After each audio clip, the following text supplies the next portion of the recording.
Jēzus viņam sacīja, es esmu ceļš, patiesība un dzīvība. Neviens nenāk pie tēva kā vien caur mani. Jo visi ir grēkojuši un visiem trūks dievišķās godības. Dieva žēlastībā visi tiek attaisnoti bez nopelna, jo viņš tos atpircis Kristu Jēzu. Viņā, ko Dievs licis par izlīgumu, viņa asinīs, ko saņemam ticībā. Lai Dievs parādītu savu taisnību. Un Dievs piedod grēkus, kas darīti iepriekš dievišķās pacietības laikā, lai parādītu savu taisnību tagadējos laikos, ka viņš pats ir taisns un attaisno to, kas tic Jēzu. Amen. Mēs sākam jaunu svētdienu sēriju šodien. Jau pagājušajā gadā es jūtu tādu aicinājumu, ka vajadzētu runāt par mūsu identitāti, par to, kas ir baptisti, kam mēs ticam. Kā jau es arī iepriekšējā reizē minēju, šogad Latvijā ir lieli svētki baptistiem. Mēs svinam 160 gadus, kopš Latvijā ir baptisti pirmās kristības faktiski. Arī lapiņās jūs to redzat uzrakstīt, uzzīmēt. Un manuprāt, šis ir tas labākais brīdis, kad tad sākt runāt par to, kas ir tā mūsu identitāte. Es mazliet iedziļināšos šajā svētrunā, šajā svētrunas sērijā, tajā, kas ir Latvijas Baptistu draugu savienības kredo. Ir tāds Latvijas Baptistu draugu savienības kredo, viņš ir pieejams internetā, var izlasīt. Un tur ir 3 sadaļas. Kam mēs ticam, ko mēs uzskatām un ko mēs sludinām. Un es īpaši pievērsīšos tām sadaļām, kas mūs atšķir no citiem, no citām kristīgām konfesijām, pamatā, protams, vai arī vismaz tās lietas, kas mums šķiet ļoti būtiskas. Visai kristietībai ir kādi fundamenti, kas ir, tāpēc mēs sakam, ka tā ir kristīga konfesija, tāpēc es nepievērsīšos tām lietām, kas visiem ir viens pamats. Un tomēr, tiklīdz es to tagad jums pasaku, un jums sāk likties, tagad es gribēšu kaut ko uzzināt, ar ko tad mēs atšķiramies, un kas tad ir tie baptisti. Un es uzreiz sākšu ar to, kas ir pilnīgi visiem vienāds. Un tas ir tas, ko es jums arī šodien lasīju, un kas ir vēl rakstīts šajā kredo, kas balstās, protams, Bībelē, Bībeles mācībā. Tas nav kaut kas cits izrauts. Un mēs uzskatām, ka katram cilvēkam ir vajadzība un ir tiesības personīgi tuvoties Dievam. Ieklausieties vēlreiz, ir rakstīts, mēs uzskatām, ka katram cilvēkam ir vajadzība un tiesības personīgi tuvoties Dievam. Un tas tiešām liekas, tā taču ir visās kristīgās konfesijās jābūt. Pravieša Jesajas grāmatā 45. nodaļā 22. pants skan: Pievērsieties man, to saka Dievs, pievērsieties man, un jūs būsiet glābti. Jūs, kas visās zemes malās, jo es esmu Dievs un nav cita.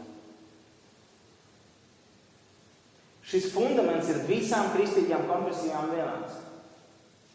Dievs saka, es esmu Dievs, nav cita Dieva, es esmu. Atcerieties baušļu sēriju, pats pirmais bauslis. Es esmu Dievs, tavs kungs, tev nebūs citus dievus manā priekšā turēt. Tas ir pirmais bauslis. Dievs saka, es esmu Dievs, vienīgais, īstais un patiesais Dievs. Nav citu Dievu. 3. Mūzes grāmatā ir rakstīts, ka Dievs saka tā: nevērsieties pie dievekļiem un nelējiet sev dievus. Es esmu kungs, jūsu Dievs. Dievs pats atklāja, ka viņš ir Dievs. Un ka viņš ir vienīgais Dievs. Un ka nekāda elgdievība nav pieļaujama. Nekas nevar un nedrīkst nostāties Dievu priekšā. Un dažreiz tas labi skan, bet tenī sadzīvē tā var nebūt. Dievs nepieļauj, un Bībele mums arī neatklāja, ka būtu uz zemes kādas vietas, kur Dievs netiek iekšā, ka tur būtu tāda bedre vai ala, kur Dievs nav ticis iekšā. Dievs ir visur. Nav tāda vieta, kur būtu jāpielūdz kādi akmeņi, koki, jāspļauj pāri pleciem, vai vēl nezinu, kas cits jādara, ka Dievs netiek klāt. Tā ir tāda vieta, kur Dievs nav ticis iekšā. Nē, Dievs saka, es esmu Dievs, nekā cita nav, es esmu vienīgais pāri visam. Pievērsieties man un jūs būsiet glābti. Jūs, kas visās zemes malās, jo es esmu Dievs un nav cita. Visās zemes malās. Un redziet, ja jau ir tas viens Dievs, un ja jau viņš ir visās zemes malās, tad tāds mazliet filozofisks jautājums, vai katram cilvēkam ir tiesības uz šo Dievu? Negluži tagad tāda dzimšanas dienas kūka, kas jāsadala gabaliņos, uzliekam uz šķīvīšu un katram iedodam to Dievu. Ja? Bet, ja mēs apmetam visus tos bet un izņēmumus un kaut kādas atkāpes, jo mēs uzreiz sākam savā prātā domāt, šķirot patiesībā cilvēkus, kuram varētu pienākties Dievs, kuram nepienākas Dievs. Bet, ja mēs to visu atmetam nost, vai tiesības, es vienlaicīgi gribētu teikt privilēģija, būt ar Dievu nepastarpināti, ne bez kādiem speciāliem nosacījumiem, vai tas pienākas katram cilvēkam? Tas, ko mēs uzskatām, ka jā. Katram ir tiesības, un katram ir arī vajadzība pēc Dieva. Katram ir vajadzība, un katram ir tiesības. Un tā neizpaužas ar kaut kādiem ierobežojumiem, veidiem, kā to var nokļūt līdz Dievam. Nē. Neatkarīgi no tā, vai tu nāc no kristīgas ģimenes, vai tu nāc no nekristīgas ģimenes, vai tu nāc pat no pilnīgi citas, varbūt, reliģijas.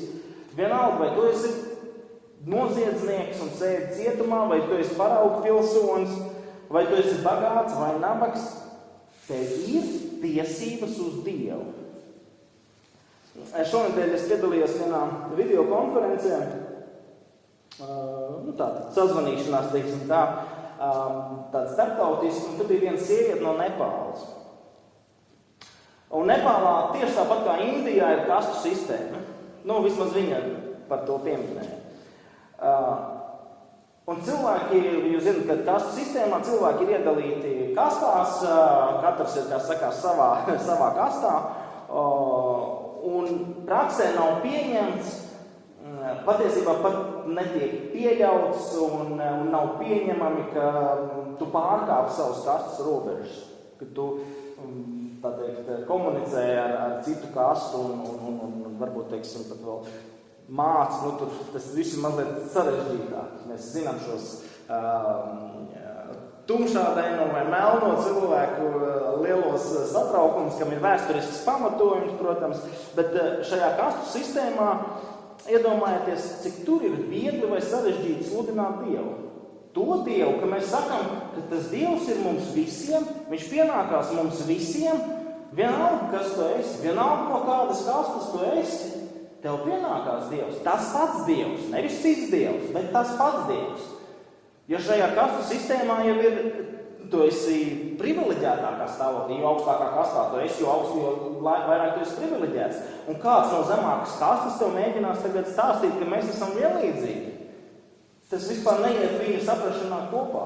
Un mēs sakam, nē, mūsu Dievs ir tāds, kurš pienākās visiem, vienalga no kuras kastas tu esi, vienalga, kas tu esi.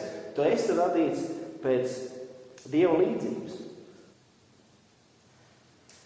Jēzus Jāņa evaņģēlijā saka, es esmu ceļš, patiesība un dzīvība. Neviens nenāk pie Tēva kā vien caur mani. Ikvienam cilvēkam ir nepieciešamība pēc Dieva. Un vienīgais veids, kā nokļūt pie Dieva, ir caur Jēzu Kristu.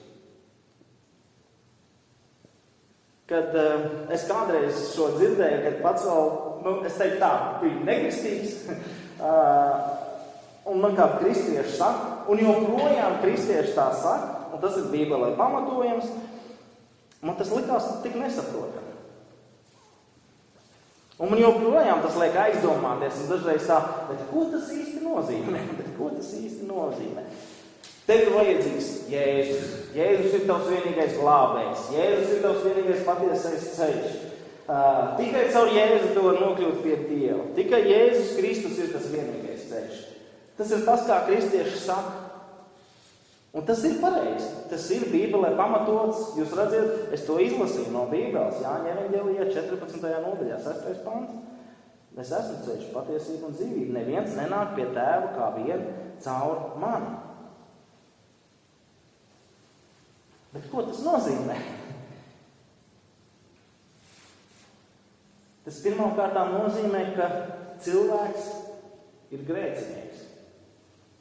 Lai arī te tas nav pateikts, bet pirmkārt tas nozīmē, ka cilvēks ir grēcinieks. Tātad atsešinājies no Dieva, tātad nesvēts. Un otrkārt tas nozīmē, ka Dievs ir svēts. 3. Mūzes grāmatā Dievs saka, es esmu svēts, nepadariet sevi nešķīstus ar rāpuļiem, kas muģ uz zemes. Redziet, cilvēks ir nesvēts un Dievs ir svēts. Tās ir pilnīgi divas pretējas lietas, pilnīgi divas galējības, absolūti attālumi viens no otra. Un tad ir jautājums, un kā tad to tagad lai savieno? Kā lai to savieno? Nesvēts cilvēks, kurš nevar būt svēts, dari, ko gribi, un svēts Dievs, kurš īstenībā nevar arī būt nesvēts. Kā lai to atrisināt? Un tāpēc man tāds uzskats materiāls, kurš es nezinu, vai viņš man nostrādās vai nenostrādās, bet dažreiz ir vajadzīgs parādīt kādas lietas. Tas ir līdzīgi kā viens mazs ledus gabaliņš. Un diezgan kā sūdentiņš. Bet savienosim abas divas kopā.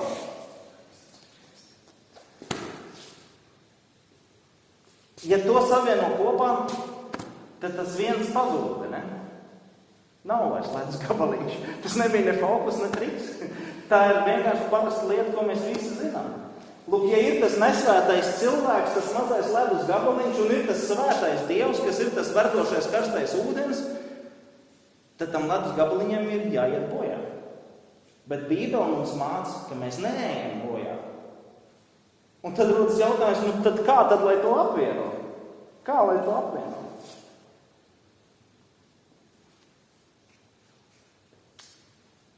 Jēzus Kristus jau ir tā atbilde. Un atkal izlasās, nekur jau tālāk netika.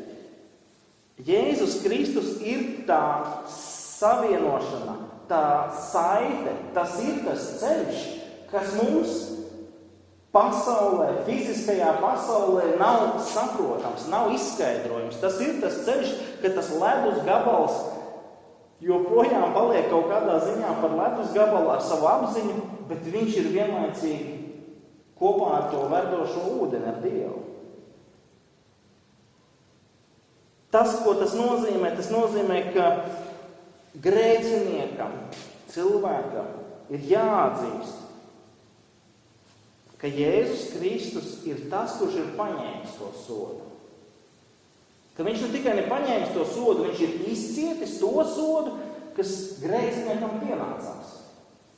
Redziet, mūsdienu tiesu sistēma ir ļoti tālu no tā aizgājusi. Mūsdienu tiesu sistēma ir tāda, kas meklē katru vainīgo un tieši vainīgo sodu. Mums nav pieņemams, mums nav pieļaujams, sevišķi mūsu demokrātiskajā, vienalga, cik viņa ir laba vai nelaba tā sistēma Latvijā, mums nav pieņemams un pieļaujams, ka kāds cilvēks, kurš ir noķerts un atzīts par vainīgu, ka viņa vietā kāds cits izcietīs sodu. Vai jūs varat iedomāties situāciju, ka tagad automašīna brauc, policists apstādina un viss ir likumīgi, viss ir kārtīgi, nekāda kukuļi, policists apstādina un saka, viss. Tagad ir jāsaņem sots jūsu automašīnai. Un tad tā policists skatītos tā, kurš no jums izcietīs sodu? Mēs uzreiz visi pavērstos uz šoferi un skatītos. Šoferis brauc, šoferis vainīgs, tad šoferis lai arī maksā sodu.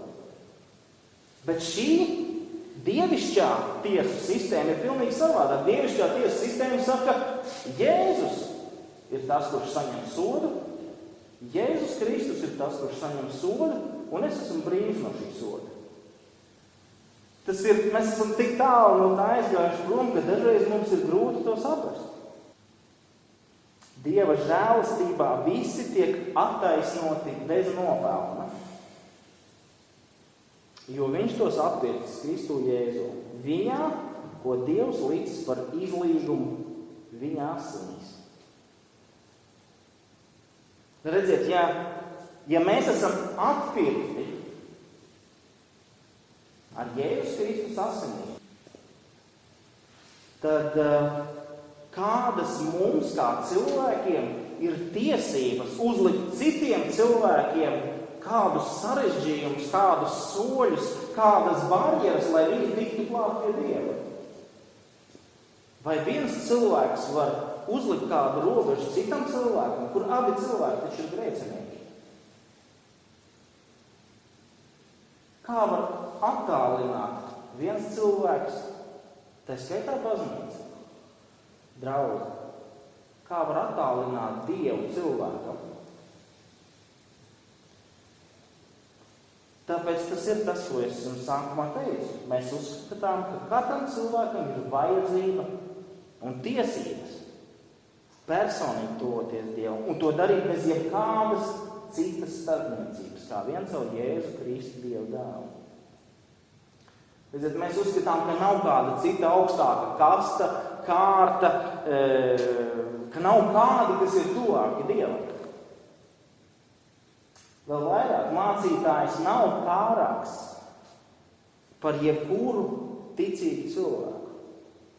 Nav tā, ka mācītājiem ir pareizā lūkšana, ka kāds mācītājiem ir iemācījis pareizo lūkšanu, un mācītājs zina. Viņš nevienam nesaka, bet viņam ir pareizā lūkšana, kuru, ja vajag, viņš var izvilkt ārā, nolūgties Dievu, un tad Dievs izdarīs tā, kā tas mācītājs teica. Tā nav. Tā Bībele to neatklāja. Ne mācītājiem, ne garīdzniekam, ne kapelānam, ne kādam citam, ne bīskapam, nevienam nav blats pie Dieva. Nav tā, ka mācītājs vai vienalga bīskaps var pa kādām sētas durvīm cauri tur aiz krusta baznīcā paņemt nost krustu, izlīst cauri un tur sēž iekšā Dievs un pačukstēt Dievam, ko vajag vai kā vajag darīt. Tā nav. Es nezinu, vai jāsaka diemžēl vai par laimi, bet tā vienkārši nav.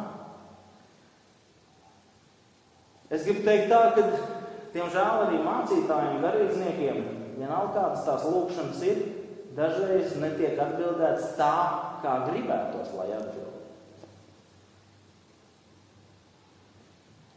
Nav tā, ka Dievs neatbild, bet nevienmēr ir tā, kā tu gribi, lai atbild. Un arī mācītāji, arī garīdznieki, kalpotāji, arī viņi sagrēko. Arī pat traģiskākajos gadījumos, gribās teikt, aiziet prom no Dieva. Jo redziet, ir tikai viena lieta, ir tikai viens ceļš pie Dieva. Tā ir ticība Jēzu Kristu. Ka Jēzus ir Kristus, ka Jēzus ir Mesija, ka Jēzus ir glābējs. Tā ir tā vienīgā iespēja. Un redziet, no tā tad arī izriet, ka baptistu sludinātāji dažreiz ir atnākuši, saģērbušies tā, ka nevar saprast, kurš tad tas mācītājs ir jūsu vidū, kurš ir tas īstais sludinātājs. Ne īpaši apģērbs, ne varbūt pat kolāra krekls, nav ēkas tornī, varbūt pat krusts uzlikts, vai vispār nav krusta, vai nav ēkas, jo ir tikai Jēzus Kristus. Un ja ir kaut kas, kas stājas priekšā Dievam, tad baptists saka, tas ir jāņem nost. Un kādreiz reformācijā ir bijis skarbāk tā ņemšana nost, kur man jāsaka, tas negāja kopā ar Dievu. kur ir tiešām vardarbība un kur ir demolēšana.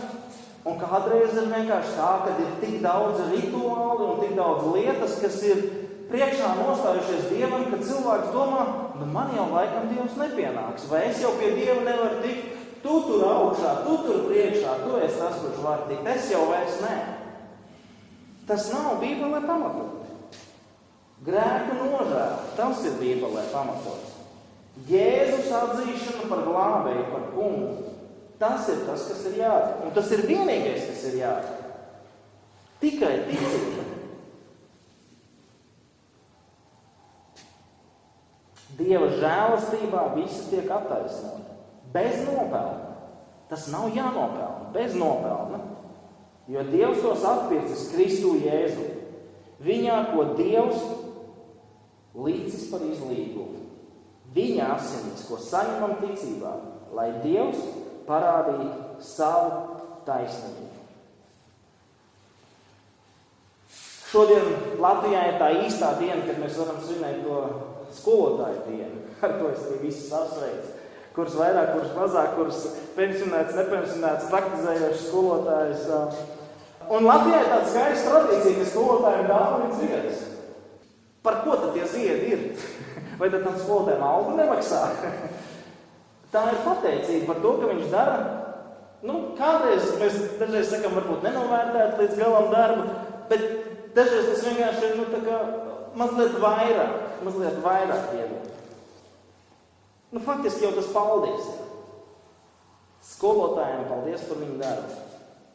Un šodien, gatavojot šo svētdienu, es domāju, kas ir mans, kas ir katra jūsu, kas ir mūsu paldies Dievam. Par to, ko viņš ir izdarījis, par to, ko viņš dara. Kas ir tie mani ziedi Dievam, ko es viņam dodu. Par to lielo darbu, ko viņš ir izdarījis manā labā. Ko viņš dara katru dienu manā labā. Un ir labi, ja mēs neciešam katru dienu. Jo tad ir grūtāk pateikt paldies Dievam. Jo paldies Dievam mēs parasti sakam tad, kad, redz, cik labi sanāca, vai ne? Varēja būt daudz sliktāk, bet ir tik labi tomēr. Tad mēs sakam parasti paldies.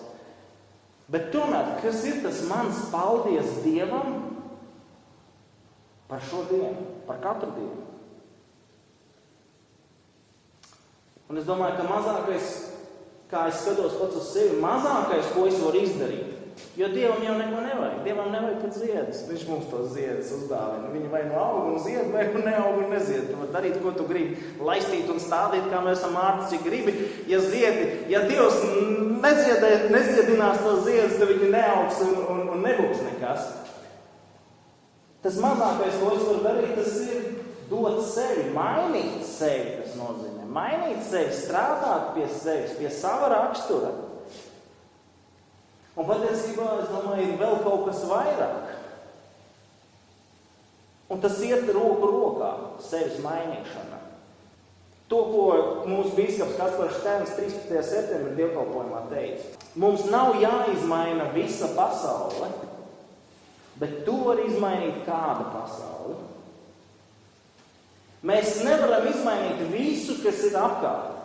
It sevišķi šajā vīrusa laikā, vai ne? Mēs nevaram izmainīt to situāciju, kādā mēs esam. Bet iespējams, mēs kādam vienam cilvēkam varam izmainīt pilnīgi visu. Es domāju, tas ir tas, par ko mēs varam ikdienā domāt. Nevis tiekties salabot visu pasauli, bet varbūt kādam vienam palīdzēt. Varbūt kādam vienam sanāks izmainīt viņu pasauli. Atkal mums tie Covid mākoņi savalkās virs galvām un nav saprotams, kas būs, kas nebūs. Un es gribētu teikt, un ja mēs nokļūstam turpat, kur bijām martā un aprīlī, vai ne, atcerieties, kādas bija tās pirmās sajūtas, ka visi ir inficēti, veikals ir perēknis, nevar, principā no mājas nedrīkst iziet ārā, jo liekas, ka viss jau tas mākonis vienkārši pāri, ka visur viss ir slims un inficēts. Un tagad mums ir kāds 8 reizes, laikam vairāk tie saslimušie, un tik un tā mēs jūtamies daudz drošāk, vai ne? Bet tagad ir daudz tā sliktāka situācija, bet ar to es gribu teikt, jūs redziet, cik ātri mēs aizmirstam. Pusgadiņš, mazāk pa pusgadu, un mēs jau esam kādas lietas aizmirsuši. Vai mēs būsim lieki nodzīvojuši to posmu dzīvē? Vai varbūt mēs tomēr kaut ko būsim mācījušies no pavasara? No tās iepriekšējās atracinājuma. Tas, ko es šodien lasīju, Dieva žēlstībā visi tiek attaisnoti bez nopelna. Es domāju, tā ir tā vēsts, ko mēs varam nest tālāk cilvēkiem. Citiem cilvēkiem, kuriem atkal ir satricinājumi dzīvē, kuriem ir satraukums par rītdienu, un nav tā, ka mums nav satraukums. Bet ir svarīgi, ka tu saproti, kas ir tavs fundaments, kas ir tavs pamats, uz kā tu vari stāvēt, turēties, balstīties. Un tas ir tas, ko mēs varam joprojām nest cilvēkiem.